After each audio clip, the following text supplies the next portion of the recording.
ரொம்ப நாளாக முடி கொட்டிகிட்டே இருக்குது, ஏன் கொட்டுது அப்படின்னு தெரிலன்னு சொல்கிறவங்க நான் சொல்கிற சில டெஸ்ட்டை மட்டும் நீங்கள் பாருங்கள்.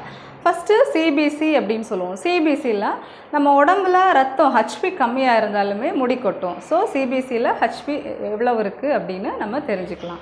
ரெண்டாவது பார்த்தோன்னா நமக்கு இன்ஃபெக்ஷன் இருந்தாலுமே முடி கொட்டும். ஸோ அதுவுமே இந்த சிபிசியில் நமக்கு தெரிஞ்சிடும். ரெண்டாவது பார்த்தோன்னா தைராய்டு ஃபங்க்ஷன் டெஸ்ட்டு.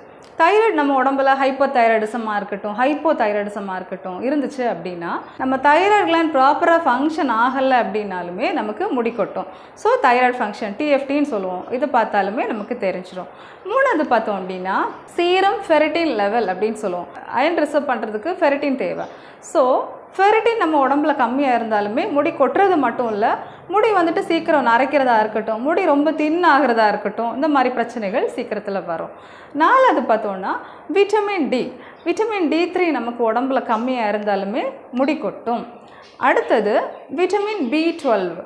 நம்ம உடம்புல B12 கம்மியாக இருந்தாலுமே முடி கொட்டுறது மட்டும் இல்லை, முடி சீக்கிரத்தில் உடஞ்சி வர்றது, ரொம்ப தின் ஆகிறது, இந்த மாதிரி பிரச்சனைகள் வரும்.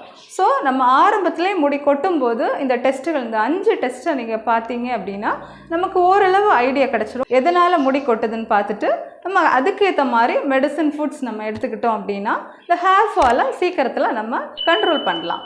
ஸோ தேவைப்படுறவங்களுக்கு நீங்கள் ஷேர் பண்ண மறந்துடாதுங்க.